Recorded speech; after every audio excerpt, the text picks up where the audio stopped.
Hello friend, स्वागत है आपका एनक्यू स्टडी यूट्यूब चैनल पर। आज हम लोग लेकर के आए हैं बिहार स्पेशल जीके।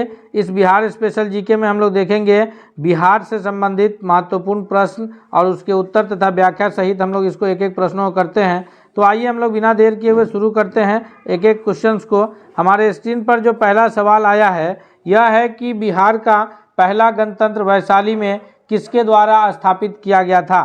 यानी यह मौर्य साम्राज्य के लोगों ने स्थापित किया था या लिच्छवी साम्राज्य के लोगों ने स्थापित किया था या गुप्त वंश के लोगों ने या फिर नंद वंश के। तो मौर्य साम्राज्य ये पहला जो गणतंत्र है वैशाली में जो स्थापित किया गया था यह लिच्छवी गणराज्य के लोगों ने किया था। और यह लिच्छवी गणराज्य जो है यह महाजनपद वज्जी संघ का एक ये था, 8 ये का संघ था। और उसमें जो है वैशाली में लिच्छवी एक गणराज्य था उसमें से, जो कि उस वक्त जो है वहाँ लोकतंत्र स्थापित था। पहला गणतंत्र जो है वो लिच्छवी के रूप में जाना जाता है। ऑप्शन नंबर बी जो है सबसे सही उत्तर है। अगले क्वेश्चन की ओर बढ़ते हैं। नेक्स्ट क्वेश्चन है, क्वेश्चन नंबर 2 है कि बिहार में सर्वाधिक साक्षरता वाला जिला कौन सा है। वैसे तो दोस्तों बिहार का जो है साक्षरता दर बहुत पुअर है, लेकिन ये जो इस में ही सबसे जो अधिक साक्षरता दर वाला जिला है वो रोहतास, नवादा, पटना और दरभंगा। इनमें से कौन सा जिला जो है वो सबसे अधिक साक्षरता दर वाला है। तो ऑप्शन नंबर ए के रूप में जो है वो सबसे सही उत्तर जाना जाएगा कि रोहतास जिला जो है बिहार का वो सबसे अधिक साक्षरता दर वाला जिला है। क्वेश्चन नंबर 3 है कि बिहार विधानसभा में वर्तमान में कितने सदस्य हैं। तो हम सभी जानते हैं कि बिहार की जो विधानमंडल है वो द्विसदनीय मंडल है, जिसमें निचला सदन जो है वो बिहार विधानसभा के नाम से जाना जाता है। और बिहार विधानसभा की जो कुल संख्या है वो 243 है। ऑप्शन नंबर बी जो है करेक्ट आंसर होगा। लेकिन द्विसदनीय व्यवस्था में जो ऊपरी सदन कहलाता है वह बिहार विधान परिषद के नाम से जाना जाता है और उसके जो सदस्यों की संख्या है वो 75 है। याद रखिएगा, वीपी यानी बिहार विधान परिषद। उसके बाद यहाँ जो लोकसभा के लिए सदस्यों की संख्या है बिहार में वह कुल 40 है, जिसमें से 6 सीट जो है वह SC ST के लिए आरक्षित है और 40 में से 6 सीट आरक्षित है, 34 जो बचे हुए सीट है वो जनरल है। और राज्यसभा यानी RS जो संसद का ऊपरी सदन है उसके लिए बिहार से जो है वो 16 सीटें ये है, बिहार में 16 सीटें मनोनीत है। तो यहाँ जो प्रश्न है कि विधानसभा में, तो विधानसभा में 243 है, लेकिन हम लोग विधान परिषद, लोकसभा और राज्यसभा सभी को याद रखेंगे। अगले क्वेश्चन की ओर बढ़ते हैं। इससे पहले हम आपसे एक बार रिक्वेस्ट करते हैं दोस्तों कि अगर आप चैनल पर नए हैं तो चैनल को सब्सक्राइब करके बेल आइकन को जरूर दबा लीजिएगा ताकि कोई भी अपडेट्स आए तो सबसे पहले आप तक पहुंचे। चौथा नंबर क्वेश्चन है हमारे स्क्रीन पर कि बिहार के प्रमुख समाचार पत्र बिहारी के संपादक कौन थे। बिहार के जो ये प्रमुख समाचार पत्र है बिहारी, इसके संपादक जो हैं यह बाबूजी प्रसाद हैं या फिर बाबू गोपाल हैं या बाबू महेश्वर प्रसाद हैं या फिर बाबू राम प्रसाद हैं। इसका जो चौथा नंबर क्वेश्चन का सबसे सही जवाब है ऑप्शन नंबर सी के रूप में जाना जाएगा कि बाबू महेश्वर प्रसाद जो है इसके संपादक रहे हैं। अगले सवाल की ओर बढ़ते हैं। क्वेश्चन नंबर 5वां है कि बिरसा मुंडा का जो पूरा मुंडा विद्रोह हुआ था तो उनका कार्य क्षेत्र कौन सा था। बिरसा मुंडा का कार्य क्षेत्र चंपारण जिला था या फिर अलीपुर, बलिया या रांची। तो बिरसा मुंडा जो है ये झारखंड के क्षेत्र में यानी रांची क्षेत्र से जो है उस वक्त पूरा आंदोलन चला रहे थे, मुंडा विद्रोह जो है। तो इसका सबसे सही उत्तर 5वां का ऑप्शन नंबर डी को है जाना जाएगा। अगले सवाल की ओर बढ़ते हैं हम लोग, देखते हैं अगला क्वेश्चन कौन है। क्वेश्चन नंबर 6 है कि अभिलेखों में से किस शासक का उल्लेख प्रियदर्शी, जिसका अर्थ होता है देव नाम प्रिय, यह कौन से शासक ने अपने आप को जो है प्रियदर्शी घोषित किया था यानी देव नाम प्रिय के रूप में। वह शासक चंद्रगुप्त मौर्य है या फिर हर्षवर्धन है या समुद्रगुप्त है या अशोक है। तो इसका जो सबसे सही उत्तर है वह सम्राट अशोक जो है वह स्वयं को प्रियदर्शी घोषित किया था। सम्राट अशोक जो है वो पहले आजीवक संप्रदाय के ये थे, बाद में इन्होंने जो है अपना ये अशोक बौद्ध धर्म को अपनाए कलिंग के युद्ध के पश्चात। और इसमें जो ऑप्शन में मौजूद समुद्रगुप्त है इन्हें भारत का नेपोलियन कहा जाता है। याद रखिएगा, भारत का नेपोलियन जो है वो समुद्रगुप्त को कहा जाता है और प्रियदर्शी एवं देव नाम प्रिय का जो उपाधि है वह अशोक महान ने जो है लगाया था। अगले सवाल की ओर बढ़ते हैं। नेक्स्ट क्वेश्चन देखते हैं। क्वेश्चन नंबर 7वां है कि गुप्त वंश के किस शासक को भारत का नेपोलियन कहा जाता है। जी, अभी हम लोग इसका पिछले प्रश्नों में चर्चा किए थे कि भारत का नेपोलियन जो है वो कौन कहलाता है। तो भारत का नेपोलियन जो है वो समुद्रगुप्त को कहा जाता है। ये गुप्त वंश के शासक है समुद्रगुप्त। और फिर ऑप्शन में जो कुमारगुप्त प्रथम है कुमारगुप्त प्रथम के द्वारा जो है ये नालंदा विश्वविद्यालय की स्थापना की गई थी। और नालंदा विश्वविद्यालय को जो क्षति पहुंचाने का कार्य किया गया था वो किसके द्वारा किया गया था, तो वो बख्तियार खिलजी के द्वारा। याद रखिएगा, गुप्त वंश के शासनकाल में ही जो है नालंदा विश्वविद्यालय की स्थापना हुई थी और गुप्त वंश के शासनकाल को सबसे सुनहरा दौर के रूप में जाना जाता है। अगले सवाल की ओर बढ़ते हैं। क्वेश्चन नंबर 8 है कि निम्नलिखित में से किस राजा ने जो है वैवाहिक संबंध स्थापित किए थे और वैवाहिक संबंध स्थापित करके अपने राज्य की स्थिति को मजबूत किया था। तो इसमें से अजातशत्रु, बिंबिसार, उदयन या फिर इनमें से कोई नहीं। तो इस 8वां नंबर क्वेश्चन का जो सबसे सही जवाब है वो ऑप्शन नंबर बी है कि बिंबिसार जो है वो वैवाहिक संबंध अपना करके अपने राज्य की स्थिति को मजबूत किए थे।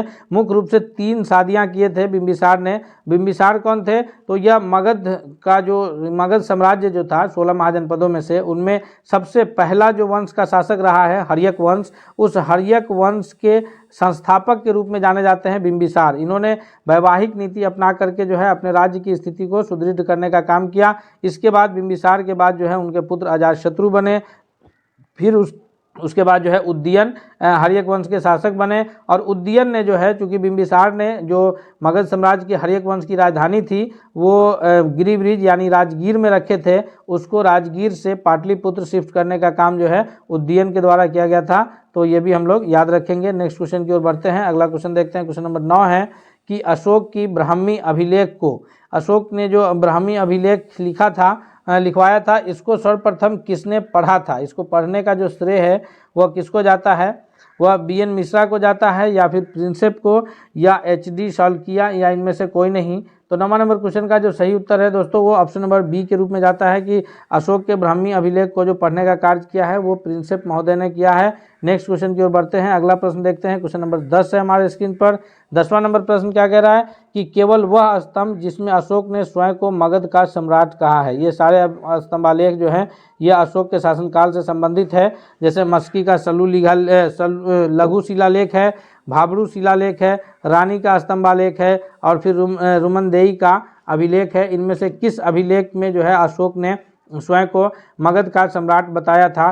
तो 10वां नंबर क्वेश्चन का जो सही उत्तर है ऑप्शन नंबर ए के रूप में जो है वो जाना जाएगा कि मस्की का लघु शिलालेख के जरिए इन्होंने बताया है। नेक्स्ट क्वेश्चन है 11 कि त्रिवेणी नहर जो है इसको किस नदी से पानी जाता है। त्रिवेणी नहर जो है यह बिहार की एक प्रमुख नहर के रूप में जानी जाती है। तो इसको सोन नदी से पानी जाता है या फिर म्यूराक्षी से या गंडक से या फिर कोसी से।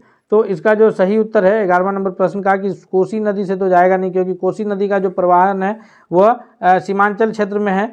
तो ये जो है इसको जो पानी मिलता है वो गंडक नदी से मिलता है। 11वां का सी जो है सबसे करेक्ट आंसर है। और कोसी नदी जो है यह बिहार का शोक कहलाता है। याद रखेंगे हम लोग, बिहार का शोक कौन है, कोसी नदी के रूप में जाना जाता है। अगले सवाल की ओर बढ़ते हैं हम लोग। नेक्स्ट क्वेश्चन देखते हैं क्या है। नेक्स्ट क्वेश्चन है क्वेश्चन नंबर 12 है कि जैन धर्म के प्रवर्तक महावीर स्वामी का जन्म स्थान कौन सा है। जैन धर्म में जो है 24 तीर्थंकर हुए हैं, उनमें से जो स्वामी महावीर हैं ये 24वें हैं।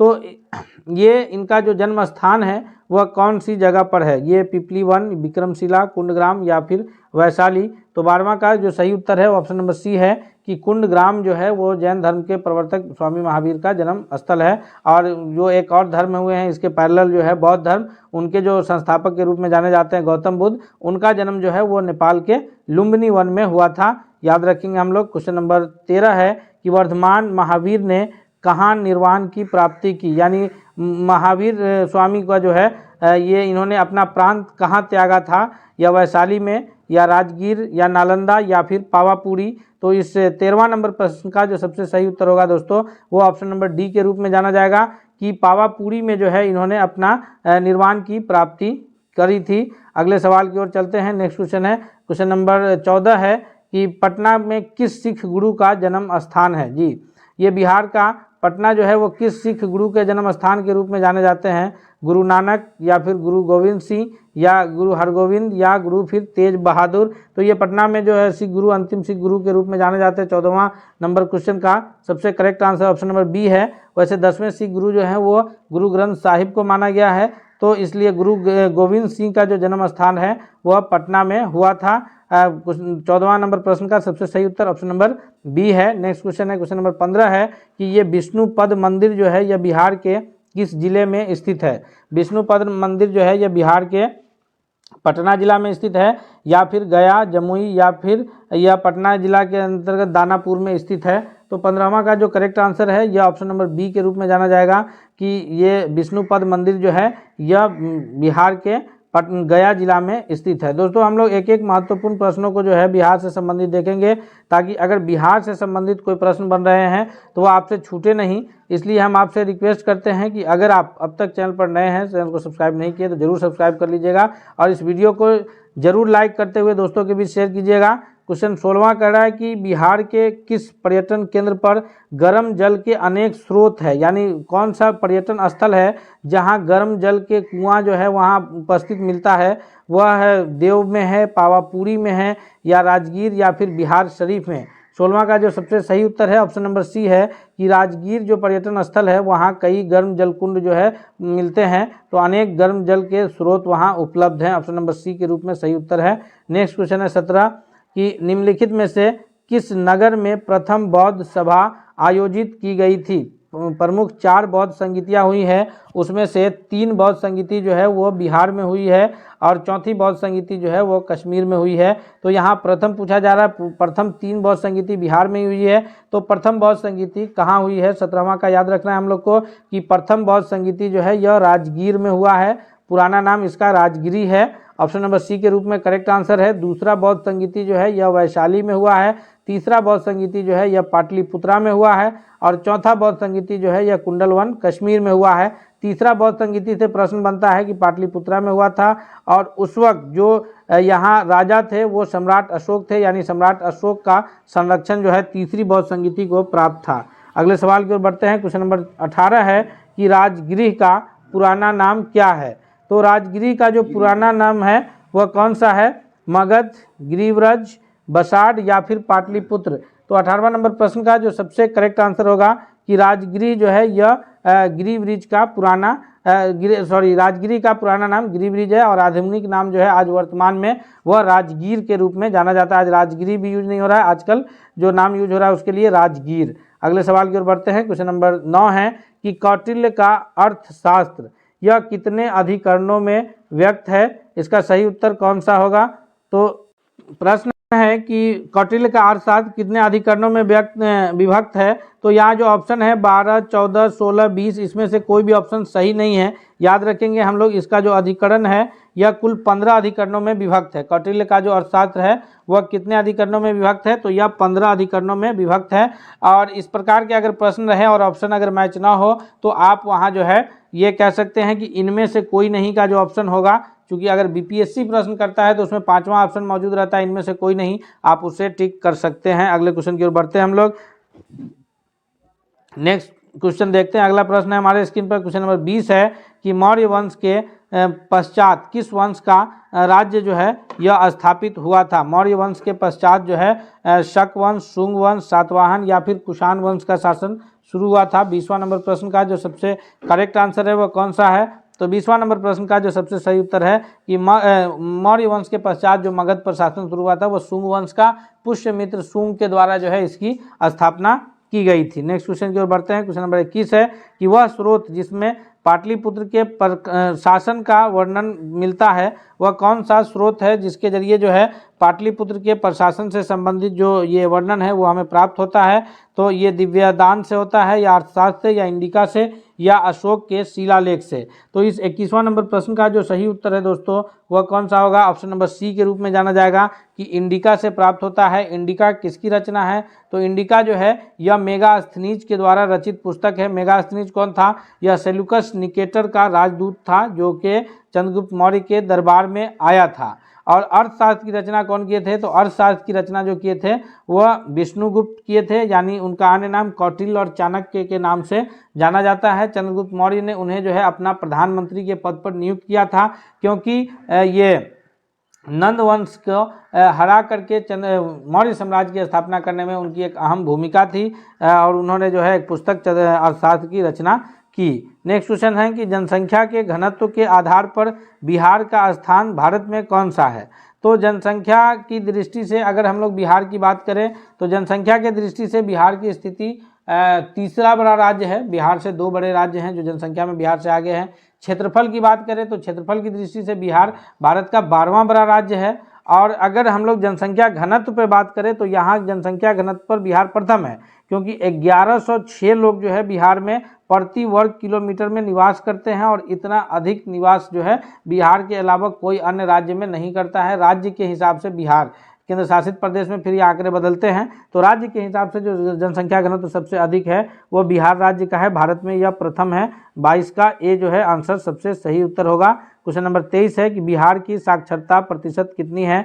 तो बिहार की जो कुल साक्षरता प्रतिशत है वह 61.8% है और महिला साक्षरता जो है इससे भी नीचे है। लेकिन यह जो आंकड़े हैं बिहार के साक्षरता प्रतिशत का, यह 2011 के जनगणना के अनुसार है, तो हम लोग को इससे कंफ्यूज नहीं होना है, क्योंकि अब जो वर्तमान में जो जनगणना होगा तो फिर ये आंकड़े चेंज होंगे। और जो अभी जो जनगणना बिहार में कराया गया है तो वो जनगणना नहीं बल्कि बिहार जाति आधारित गणना था, जिसके तहत जो है वो आंकड़े जुटाए गए थे। और भारत सरकार द्वारा जो जनगणना 10 साल पर कराने का प्रावधान है, लेकिन कोरोना महामारी के कारण इसमें कुछ डिले हुआ था, तो ये इसके आंकड़े फिर चेंज हो जाएंगे। अभी जो लेकिन जो अभी हम लोग जानेंगे आंकड़ा वो 2011 के जनगणना के अनुसार जो कि 61.8% है। क्वेश्चन नंबर 24 है कि निम्नलिखित में से कौन सा राज्य विधानमंडल का अंग नहीं है। तो राज्य विधानमंडल के अंग की अगर बात करें तो राज्यपाल, विधान परिषद और विधानसभा, ये तीनों जो है ये राज्य विधानमंडल के अंग होते हैं। लेकिन ऑप्शन में मौजूद जो महाधिवक्ता हैं तो ये महाधिवक्ता जो हैं यह राज्य विधानमंडल के अंग नहीं होते हैं। ये राज्य में जो है नियुक्त किया जाता है, लेकिन राज्य विधानमंडल के अंग के रूप में यह कार्य नहीं करते हैं। और भारत में सभी राज्य नहीं, केवल 7 ऐसे राज्य हैं जहां जो है ये जो विधानमंडल के ऊपरी सदन है जिसको विधान परिषद के रूप में जाना जाता है वो मौजूद है। बाकी अन्य राज्यों में यह मौजूद नहीं है। बाकी जितने भी भारत के अन्य राज्य हैं वो सभी एक सदनीय व्यवस्था है जिसको विधानसभा के नाम से जाना जाता है। नेक्स्ट क्वेश्चन की ओर बढ़ते हैं। क्वेश्चन नंबर 25 है कि इंडिका के लेखक कौन है। तो इस पर हम लोग अभी पीछे चर्चा भी किए थे कि इंडिका के लेखक जो है वह मेगास्थनीज हैं। ऑप्शन नंबर सी के रूप में करेक्ट आंसर जाना जाएगा। मेगास्थनीज कहाँ के थे, तो यह थे यूनान के सेल्यूकस निकेटर के राजदूत थे और आए थे कहाँ, तो चंद्रगुप्त मौर्य के दरबार में। विष्णुगुप्त के द्वारा रचित पुस्तक कौन है, तो याद रखेंगे वो अर्थशास्त्र है, उनके द्वारा रचित पुस्तक का नाम। नेक्स्ट क्वेश्चन की ओर बढ़ते हैं। क्वेश्चन नंबर 26 है कि विक्रमशिला शिक्षा केंद्र के संस्थापक कौन है। विक्रमशिला जो शिक्षा का केंद्र है इसके संस्थापक देवपाल हैं, नरेंद्रपाल है, नयनपाल है या फिर धर्मपाल है। प्राचीन काल में 3 प्रमुख शिक्षा के केंद्र हुआ करते थे, एक नालंदा विश्वविद्यालय, दूसरा विक्रमशिला विश्वविद्यालय और एक और जो है जिसे तक्षशिला विश्वविद्यालय के रूप में जाना जाता है। इसमें से 2 प्रमुख जो है वो बिहार में स्थित था, नालंदा विश्वविद्यालय और विक्रमशिला।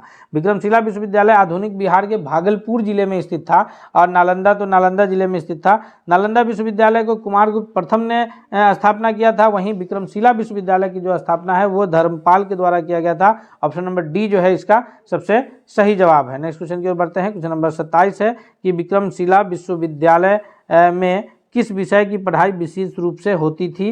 27वां नंबर क्वेश्चन का जो सबसे सही उत्तर है वो क्या होगा, तो विक्रमशिला विश्वविद्यालय में जो है वह तंत्र विज्ञान की पढ़ाई मुख्य रूप से होती थी, यानी ऑप्शन नंबर सी के रूप में इसका सबसे सही उत्तर जाना जाएगा। क्वेश्चन नंबर 28 है कि महात्मा बुद्ध ने अपना प्रथम धर्म चक्र प्रवर्तन किस स्थान पर दिया। धर्म चक्र प्रवर्तन कहते हैं उनके प्रथम उपदेश को जो है वो धर्म चक्र प्रवर्तन के नाम से जाना जाता है। तो महात्मा बुद्ध को जब गया में ज्ञान की प्राप्ति हुई तो इन्होंने अपना पहला उपदेश कहाँ दिया था, लुम्बिनी में, वैशाली में या पाटलिपुत्र या फिर सारनाथ में। तो महात्मा बुद्ध के द्वारा जो ये उपदेश है, प्रथम उपदेश जिसको धर्म चक्र प्रवर्तन के नाम से जाना जाता है, इन्होंने सबसे पहले सारनाथ में अपना उपदेश दिया था। ऑप्शन नंबर डी के रूप में सबसे सही जवाब है। क्वेश्चन नंबर 29 है कि द्वितीय बौद्ध संगीति का आयोजन किस शासक ने किया। द्वितीय बौद्ध संगीति का आयोजन करने वाले शासक कौन थे, अजातशत्रु, कनिष्क, अशोक मौर्य या फिर कालाशोक। तो 29वां का जो सही उत्तर है ऑप्शन नंबर डी के रूप में जाना जाएगा कि कालाशोक के शासनकाल में जो है द्वितीय बौद्ध संगीति का आयोजन हुआ था।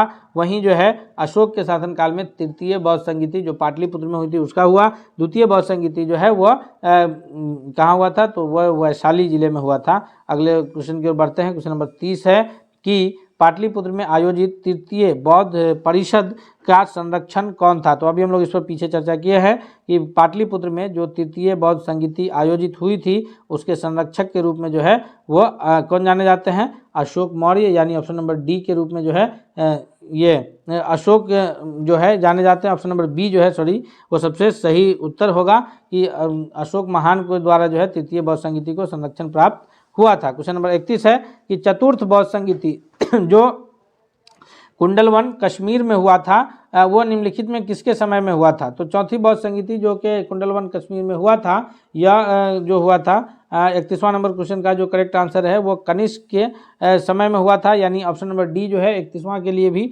सबसे सही जवाब है। क्वेश्चन नंबर 32 है कि बिहार का महान धार्मिक केंद्र कौन सा है। तो बिहार जो महान धार्मिक केंद्र किसके लिए है, सिखों के लिए है या फिर ये बौद्ध धर्मावलंबियों के लिए है या जैन धर्मावलंबियों के लिए है या सभी के लिए है। तो अगर ध्यान से देखा जाए तो सिख के जो गुरु गोविंद सिंह की पैदाइश बिहार के पटना जिले में हुई है, तो उनके लिए भी बिहार जो है महान धार्मिक केंद्र है। गौतम बुद्ध को, बौद्ध धर्म के लोगों को धर्म ज्ञान की प्राप्ति जो है गौतम बुद्ध को ये गया जिले में हुई है, तो बौद्ध धर्मावलंबियों के लिए भी जो है बिहार धार्मिक केंद्र है। जैन के जो 24वें ये हैं स्वामी महावीर, उनको जो उनका भी संबंध बिहार से ही है। तो इस प्रकार ये बिहार की जो धरती है वो इन तीनों धर्मावलंबियों के लिए महत्वपूर्ण धार्मिक स्थल के रूप में जाना जाता है। नेक्स्ट क्वेश्चन की ओर बढ़ते हैं। क्वेश्चन नंबर 33 है कि निम्नलिखित में से किस नगर में जापानियों ने विश्व शांति स्तूप का निर्माण कराया है। विश्व शांति स्तूप जो है वह कहाँ निर्माण कराया गया है। 33वां का जो करेक्ट आंसर है यह है बोध गया, देवपाल, गया या राजगीर। तो इसका सही उत्तर है ऑप्शन नंबर सी, यानी ये जो निर्माण कराया गया है बोध गया में। ऑप्शन नंबर बी जो है 33वां नंबर क्वेश्चन के लिए ये 33वां नंबर प्रश्न के लिए सबसे जो सही उत्तर के रूप में ऑप्शन नंबर डी जो है जाना जाएगा, यह राजगीर में स्थापित किया गया है। नेक्स्ट क्वेश्चन की ओर बढ़ते हैं हम लोग। अगला क्वेश्चन कौन सा है, क्वेश्चन नंबर 34 है कि बिहार में सबसे किस स्थान पर नवपाषाण युग, सबसे पहले जो है किस स्थान पर नवपाषाण युग के अवशेष प्राप्त हुए हैं। तो बिहार में जो नवपाषाण युग के अवशेष प्राप्त हुए हैं वह चिरांद में हुए हैं। ऑप्शन नंबर डी जो है इसका सबसे सही जवाब है। दोस्तों आप लोग भी कमेंट्स करके बता सकते हैं तथा साथ उम्मीद करते हैं कि यह बिहार से संबंधित जितने भी प्रश्न हैं यह आपके आने वाले परीक्षाओं में बहुत ही लाभकारी साबित होगा, इसलिए आप इसे वीडियो को लाइक करते हुए दोस्तों के बीच भी जरूर शेयर कीजिएगा। क्वेश्चन नंबर 35 है कि सोनपुर नगर किस नदी के तट पर स्थित है। तो सोनपुर नगर जो है वो सरयू, गंडक, सोन और गंगा, इसमें सबसे सही उत्तर क्या है। तो सबसे सही उत्तर जो है वह है ऑप्शन नंबर बी के गंडक नदी के तट पर स्थित सोनपुर है, जहां एशिया का सबसे बड़ा पशु मेला लगता है। क्वेश्चन नंबर 36 है, क्वेश्चन नंबर 36 है कि बिहार के गया नगर किस नदी के तट पर स्थित है। तो बिहार की जो गया जिला स्थित है वह कमला नदी, फल्गु नदी, गंगा नदी या फिर सरयू नदी। तो इसमें सबसे सही उत्तर है ऑप्शन नंबर बी के फल्गु नदी, जिसे निरंजना नदी के रूप में भी जाना जाता है। पिंड दान का कार्य जो है वही निरंजना नदी के तट पर होता है। तो यह बिहार का गया जिला जो है फल्गु नदी के तट पर स्थित है। ऑप्शन नंबर बी जो है 36वां नंबर प्रश्न के लिए सबसे सही उत्तर जाना जाएगा। नेक्स्ट क्वेश्चन है, क्वेश्चन नंबर 37 है कि बिहार में स्थित पटना में स्थित जो गोलघर है इसका निर्माण कब किया गया था। बिहार के पटना में स्थित गोलघर का निर्माण जो है अंग्रेजों के शासनकाल में किया गया है। यह 1786 या 56 या फिर 1776 या 1796 ईस्वी में। 36वां नंबर क्वेश्चन का जो सबसे करेक्ट आंसर है कि यह 1786 ईस्वी में किया गया है, यानी ऑप्शन नंबर ए के रूप में जो है इसका सबसे सही उत्तर जाना जाएगा। नेक्स्ट क्वेश्चन है, क्वेश्चन नंबर 38 है कि निम्नलिखित में से किसने नालंदा विश्वविद्यालय में अध्ययन किया है। यानी नालंदा विश्वविद्यालय में शिक्षा प्राप्त करने का जो काम है वह किन्होंने किया है। मेगास्थनीज हैं, अलबरूनी है, इब्न बतूता है या हुएनसंग है। तो ऊपर के जो तीनों हैं मेगास्थनीज, अलबरूनी या इब्न बतूता, ये सभी जो है भारत या हुएनसंग, ये सभी भारत की यात्रा किए हैं, लेकिन इन लोगों ने मेगास्थनीज, अलबरूनी या इब्न बतूता ने, इन लोगों ने जो है यहाँ की यात्रा ने वहाँ शिक्षा नहीं प्राप्त किया। शिक्षा प्राप्त करने का जो काम किया है वह हुएनसंग ने किया है। ऑप्शन नंबर डी जो है इसका सबसे सही जवाब है। क्वेश्चन नंबर 39 है कि मीरतुल अहवाल किसकी रचना है। मीरतुल अहवाल जो है यह मुल्ला तकिया है, मिर्जा नाथन है या मुल्ला बहबहानी है। तो इसका जो सही उत्तर है 39वां नंबर क्वेश्चन का वो ऑप्शन नंबर ए है कि मुल्ला तकिया द्वारा रचित है मीरतुल अहवाल। अगला सवाल देखते हैं, क्वेश्चन नंबर 40 है कि पूरा तत्ववेता अलेक्जेंडर कनिंघम ने बिहार में क्या खोज किया था? केसरिया स्तूप जो कि चंपारण में स्थित है उसकी खोज किए हैं, या फिर लौरिया अरेराज का अशोक स्तंभ, या बसाड़ के अवशेषों के आधार पर वैशाली के प्राचीन स्थल, या ये सभी। तो कनिंघम के द्वारा जो है बिहार के इन सभी स्थलों का खोज किया गया था। तो ये सारे जो है इसमें सही उत्तर के रूप में जाने जाएंगे। ऑप्शन नंबर डी जो है करेक्ट आंसर। दोस्तों हम लोगों ने जो है अभी बिहार से संबंधित 40 महत्वपूर्ण प्रश्नों को एक एक करके उसके उत्तर की व्याख्या के सहित देखे हैं। हम उम्मीद करते हैं कि इस 40 प्रश्न से हम लोग और अधिक प्रश्नों का उत्तर कर पाएंगे। इसलिए आपसे रिक्वेस्ट करते हैं कि अगर आप अब तक चैनल पर नए हैं तो चैनल को जरूर सब्सक्राइब कर लीजिएगा तथा बेल आइकन को दबा लीजिएगा, ताकि इससे रिलेटेड कोई भी वीडियो आए तो सबसे पहले आप तक पहुँचे। और ये बिहार जीके स्पेशल का जो पार्ट 2 है, पार्ट 1 का लिंक आपके इसी वीडियो के डिस्क्रिप्शन में मौजूद है, आप वहाँ से देख सकते हैं। मिलते हैं हम लोग अगले सेट के साथ, तब तक के लिए धन्यवाद। एक कोशिका से बना होता है, यानी वैसा जीव कौन सा है जिसका शरीर जो है एक कोशिका का बना है? कोशिका हम सभी जानते हैं कि शरीर की जो जंतु है या पादप है उसकी सबसे छोटी संरचनात्मक एवं क्रियात्मक इकाई है। यानी कोशिका का काम शरीर को संरचनात्मक ढंग से ये प्रदान करना भी है और क्रिया को अंजाम देना भी है। जैसे हम लोग भोजन करते हैं, भोजन का पाचन होता है, फिर जो है उसका जो है अवशोषण होता है, निष्कासन होता है, ये सारा काम कोशिका के द्वारा ही होता है। और शरीर को जो संरचना प्रदान करता है यह भी काम कोशिका का है। तो यह एक कोशिका वाला पूछा जा रहा है जीव। तो अमीबा एक ऐसा जीव है जो केवल एक कोशिकीय जीव है, यानी उसके शरीर का निर्माण एक कोशिका से हुआ है। उसी एक कोशिका की मदद से वह अमीबा अपना भोजन ग्रहण करता है, उसी एक कोशिका से वह भोजन का पाचन करता है, फिर उसी से वह प्रजनन करता है और उसी से जो है वह पचे हुए भोजन के बचा अवशिष्ट जो है वो बाहर निकालता है। यह सारा काम अमीबा केवल एक कोशिका से करता है। बाकी जो मनुष्य है या अन्य जंतु है, अमीबा और पैरामीशियम को छोड़ करके वो सभी बहुकोशिकीय जीव के अंतर्गत आते हैं। अगले सवाल की ओर बढ़ते हैं हम। नेक्स्ट सवाल है कि कोशिका की सबसे बाहरी झिल्ली को क्या कहते हैं? दोस्तों कोशिका जो है वो सबसे बाहरी जो झिल्ली होता है उसको कोशिका झिल्ली या प्लाज्मा मेम्ब्रेन के नाम से जानते हैं। ऑप्शन सी करेक्ट आंसर हो जाएगा दूसरा नंबर प्रश्न का।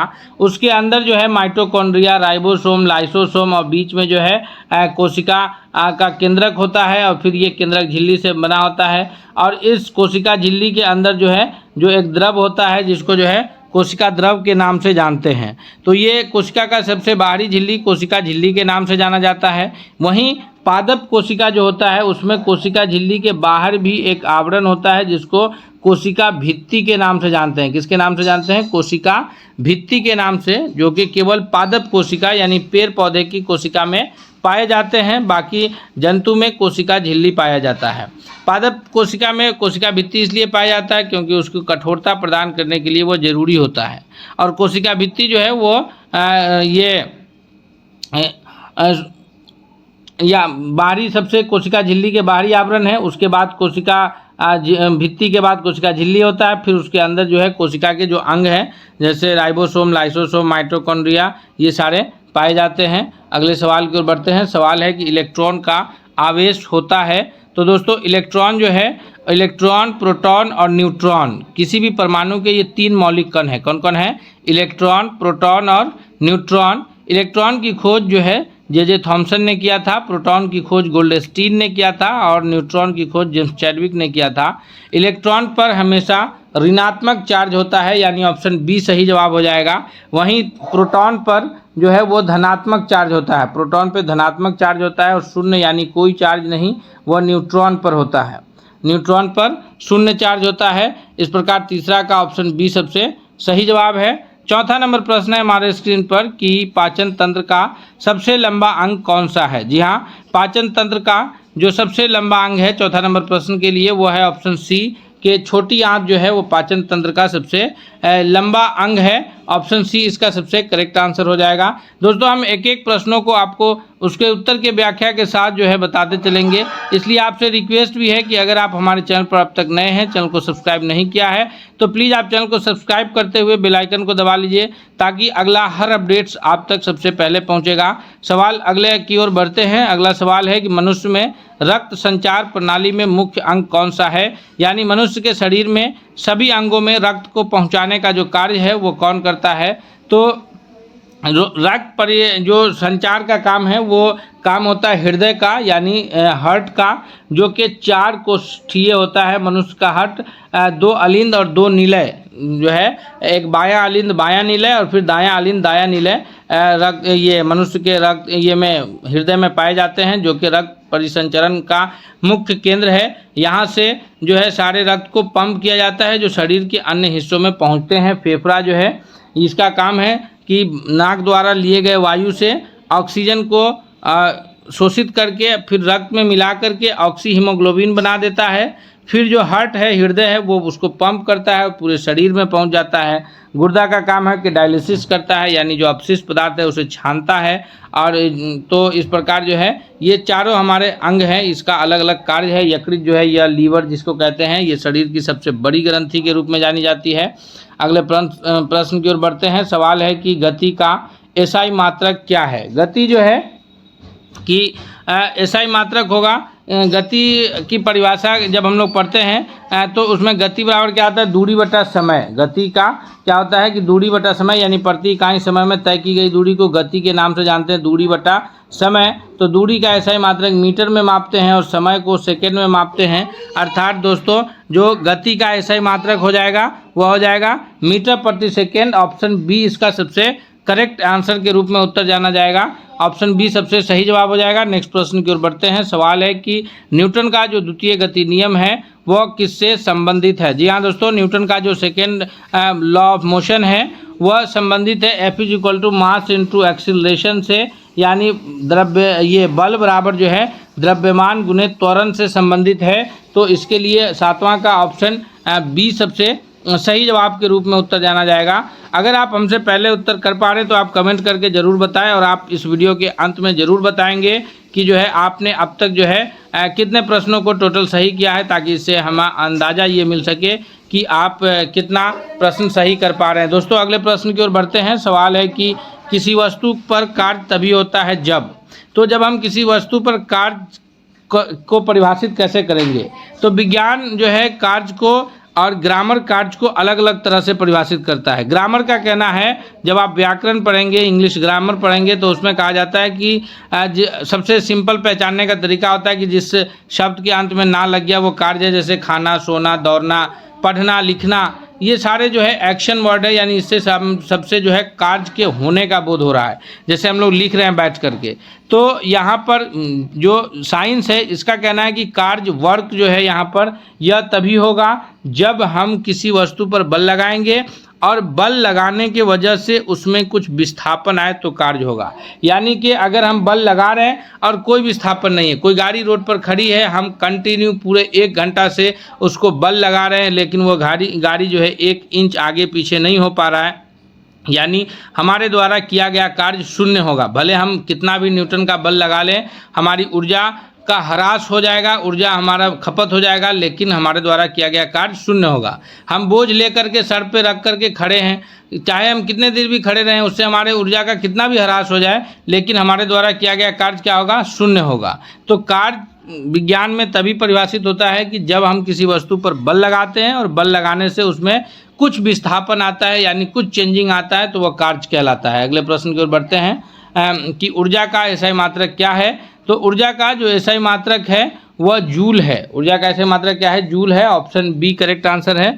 कैलोरी और किलो कैलोरी इसके अन्य मात्रक के रूप में जाने जाते हैं। नेक्स्ट प्रश्न की ओर बढ़ते हैं। सवाल है कि ध्वनि की इकाई क्या है। तो ध्वनि की जो इकाई है, ध्वनि को मापा जाता है डेसिबल में। ऑप्शन इसका 10वां नंबर प्रश्न का सी सबसे सही जवाब के रूप में उत्तर जाना जाएगा। अगले प्रश्न की ओर बढ़ते हैं। सवाल नेक्स्ट है हमारे स्क्रीन पर कि प्रकाश की किरण वायु से जल में जाने पर मुड़ती है, यह किसका उदाहरण है।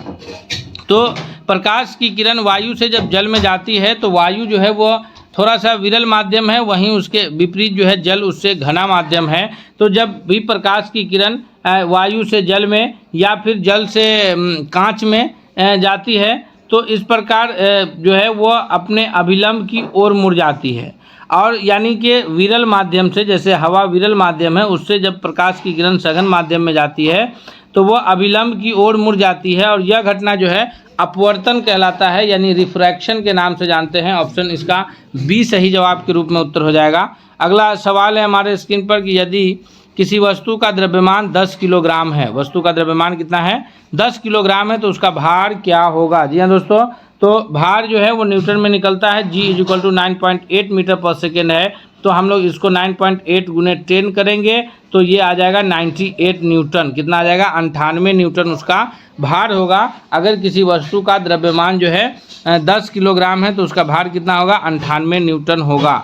अगले प्रश्न की ओर बढ़ते हैं। नेक्स्ट सवाल है कि पृथ्वी पर किसी वस्तु का भार चंद्रमा की तुलना में क्या होता है। तो पृथ्वी पर अगर कोई वस्तु है तो चंद्रमा पर कोई वस्तु है, तो चंद्रमा पर जो वस्तु होगा उसको पृथ्वी पर लाया जाएगा तो उसका भार बढ़ जाएगा। या फिर इसको उल्टा समझिए कि अगर कोई पृथ्वी की वस्तु को चंद्रमा पर ले जाया जाए तो उसके भार में कमी आता है। तो यहाँ पर ऑप्शन बी सही जवाब होगा कि पृथ्वी पर किसी वस्तु का भार चंद्रमा की तुलना में पूछा जा रहा है तो चंद्रमा की तुलना में अधिक होगा। यानी कि अगर कोई 6 kg का वस्तु है पृथ्वी पर, वो चंद्रमा पर केवल 1 kg का रह जाता है। यानी चंद्रमा पर पृथ्वी का कितना हो जाता है 1/6 हिस्सा उसका भार रह पाता है। ऑप्शन यहाँ ये याद रखिएगा आप कि उसी हिसाब से आप कम और ज़्यादा करके प्रश्न अगर आए तो बना सकते हैं। अगर प्रश्न पूछे कि यहाँ पर पृथ्वी पर 30 kg है तो चंद्रमा पर कितना होगा, तो चंद्रमा पर उसका वजन 5 kg हो जाएगा। या इसी के विपरीत पूछे कि कोई वस्तु चंद्रमा पर 5 kg है तो पृथ्वी पर, तो वहाँ पर आप गुना कर देंगे कि 30 kg हो जाएगा वजन। अगला सवाल है कि नए राष्ट्रों का निर्माण किस क्रांति के फलस्वरूप हुआ। जी हाँ दोस्तों, विज्ञान के बाद अब जो प्रश्न आए हैं यह इतिहास से संबंधित प्रश्न है। इसके बाद भूगोल और जो है विविध प्रकार के प्रश्नों को हम इसमें देखेंगे ताकि परीक्षा में आपसे कोई भी प्रश्न नहीं छूटे। आपसे ये भी रिक्वेस्ट है कि अगर आप चैनल पर अब तक नए हैं तो जरूर सब्सक्राइब कीजिएगा। नए राष्ट्रों का निर्माण किस क्रांति के फलस्वरूप हुआ था।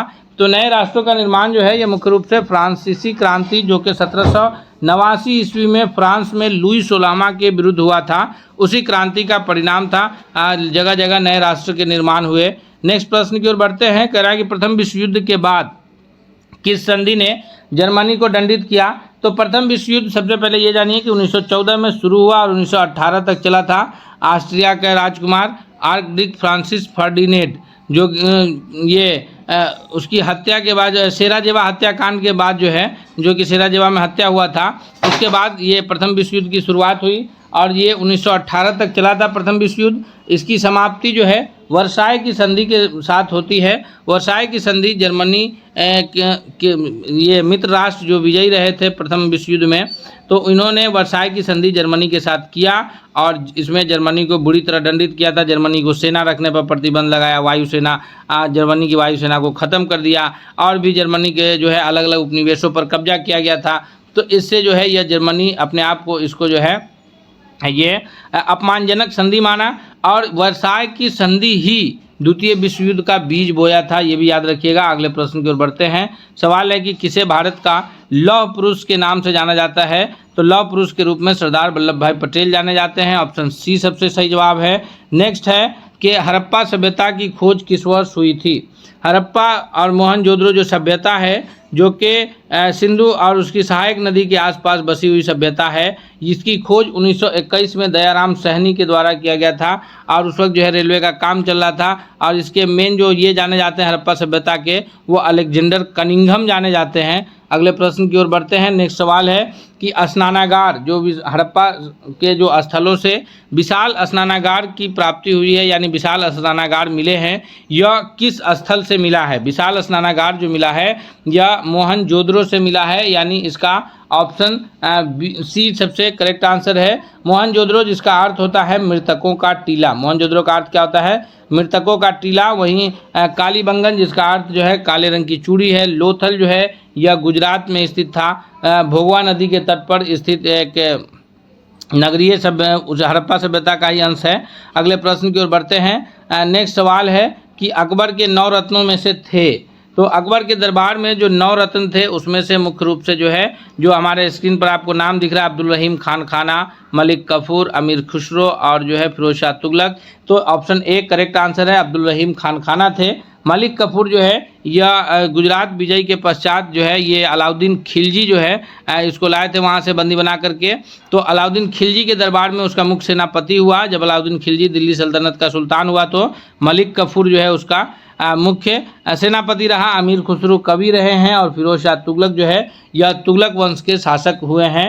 तो ये तीनों जो है अकबर के दरबार के नवरत्न नहीं है। अकबर के दरबार में अब्दुल रहीम खान खाना थे, उसके बाद जो है ये बीरबल थे, फिर जो है राजा टोडरमल, ये सारे लोग जो है उनके दरबार में ये रहे हैं। अगले प्रश्न की ओर बढ़ते हैं। नेक्स्ट सवाल है हमारे स्क्रीन पर कि विजयनगर साम्राज्य की स्थापना किसने किया था।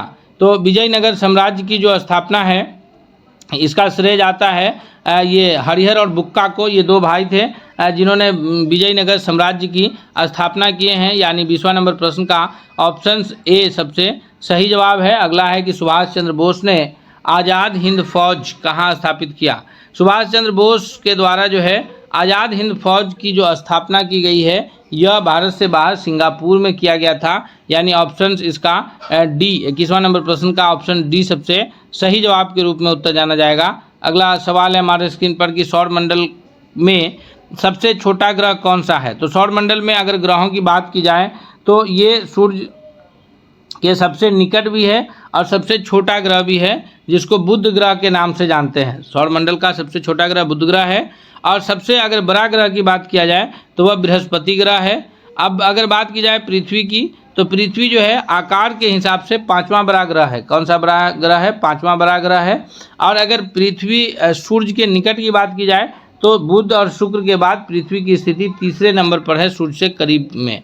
तो ये करीबी सूर्य से करीब के हिसाब से तीसरा ग्रह है और अपने आकार में जो है यह 5वां बड़ा ग्रह है। अगले सवाल की ओर बढ़ते हैं। सवाल है कि भूमध्य रेखा की अक्षांशीय स्थिति क्या है। यानी जब आप पृथ्वी का ग्लोब पढ़ेंगे तो ग्लोब पर जो ये उत्तर दक्षिण ऊपर का हिस्सा उत्तरी ध्रुव, नीचे का हिस्सा दक्षिणी ध्रुव के नाम से जाना जाता है।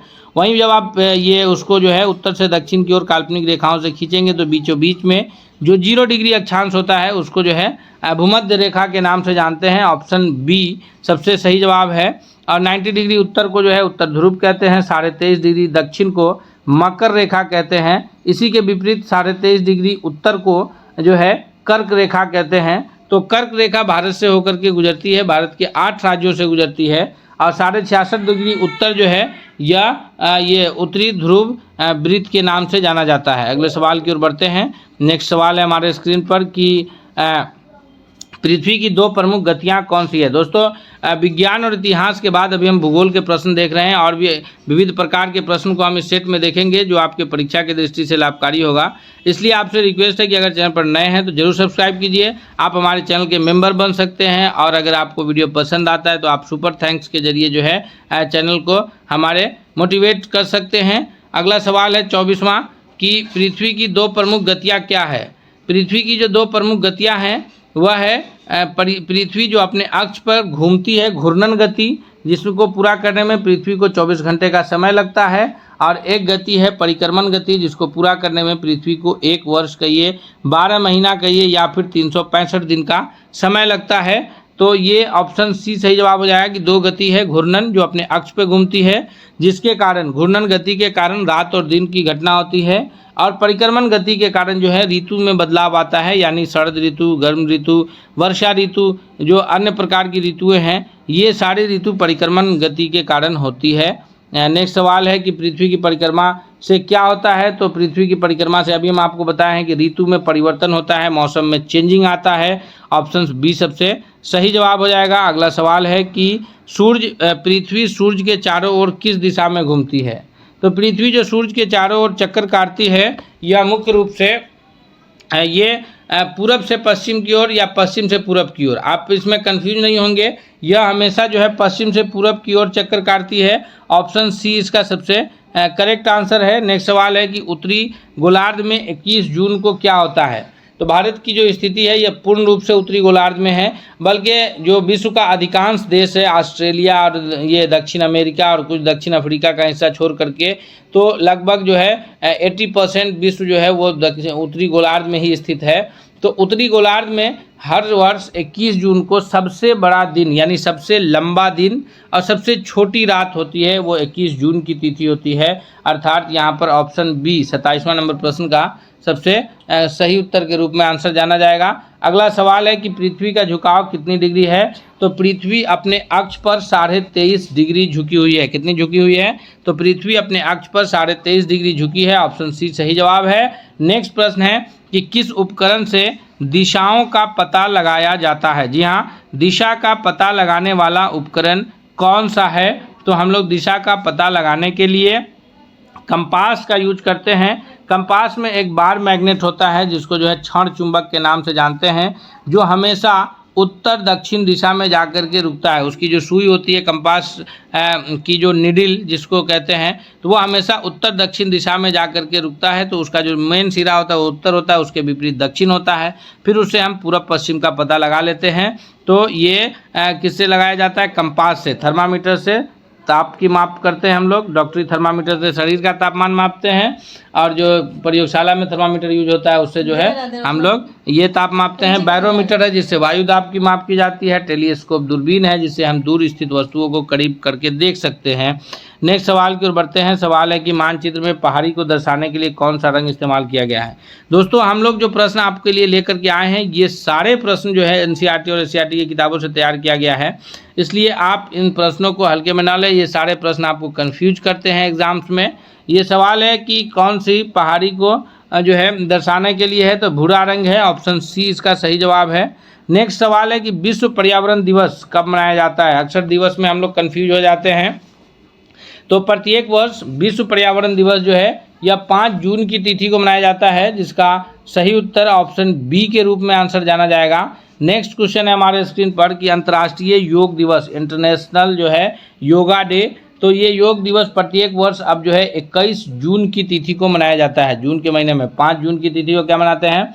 तो 5 जून की तिथि को जो है विश्व पर्यावरण दिवस मनाते हैं। 1 मई को जो है मजदूर दिवस मनाते हैं, और 31 अक्टूबर को जो है लौह पुरुष सरदार वल्लभ भाई पटेल की जयंती या फिर जो है उसमें एकता दिवस के रूप में मनाया जाता है। नेक्स्ट सवाल की ओर बढ़ते हैं। सवाल है कि राष्ट्रीय विज्ञान दिवस प्रत्येक वर्ष कब मनाते हैं?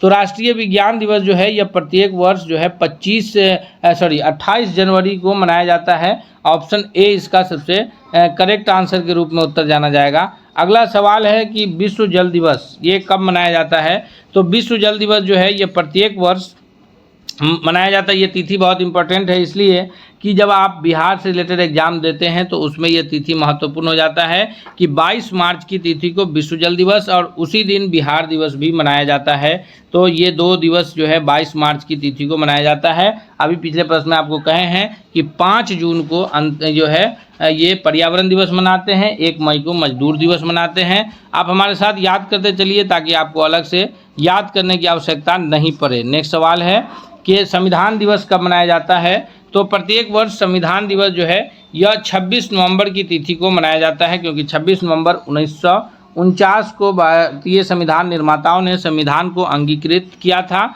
तो 26 नवंबर की तिथि को संविधान दिवस मनाते हैं। दोस्तों, हम लोग इतिहास, भूगोल, विज्ञान और जो है विविध प्रकार के प्रश्नों को देख रहे हैं। हम उम्मीद करते हैं कि ये सारे प्रश्न आपकी परीक्षा की दृष्टि से बहुत लाभकारी होगा और परीक्षा में इससे आपको बहुत फ़ायदा हासिल होगा। इसलिए हम आपसे रिक्वेस्ट करते हैं कि चैनल पर नए हैं तो जरूर सब्सक्राइब कीजिए। साथ ही साथ आप हमारे चैनल के मेंबर भी बन सकते हैं। आप चैनल सब्सक्राइब के बगल में आप मेंबर बन सकते हैं, और आपको अगर क्लास पसंद आ रहा है हमारा तो आप हमें सुपर थैंक्स भेज करके हमारी जो है हमें सपोर्ट कर सकते हैं। सवाल है कि जन गण मन के किसने लिखा था? यानी जन गण मन जो है ये लेखक कौन है? तो जन गण मन के जो लेखक हैं ये है जो हमारा राष्ट्रगान, इसके लेखक रविंद्रनाथ टैगोर हैं। ऑप्शन सी सही जवाब होगा। और ये 2 राष्ट्र के लेखक हैं, एक हमारा देश भारत जिसके लेखक जन गण मन के लेखक जो है रविंद्रनाथ टैगोर है, दूसरा है बांग्लादेश जिसका जो राष्ट्रगान है अमार सुनार बंगला, उसके भी लेखक रविंद्रनाथ टैगोर जी ही है। इन्होंने ही महात्मा गांधी को महात्मा कहा था। अगले सवाल की ओर बढ़ते हैं। सवाल है कि गणित में पाई, जब आप गणित बनाते हैं तो पाई का मान लगभग कितना होता है? तो पाई का मान वैसे तो जो है 22/7 लिखा जाता है, 22/7 22/7 के रूप में जानते हैं। लेकिन जहाँ पर ये मान आपको नहीं दिखे वहाँ आप 3.14 पाई का मान याद रखिएगा। अगला सवाल है कि कंप्यूटर का मस्तिष्क, क्योंकि ये जब भी आप कंप्यूटर बेस्ड एग्जाम दे रहे हो तो जानिए कंप्यूटर से रिलेटेड भी प्रश्नों को क्योंकि पूछा जा सकता है।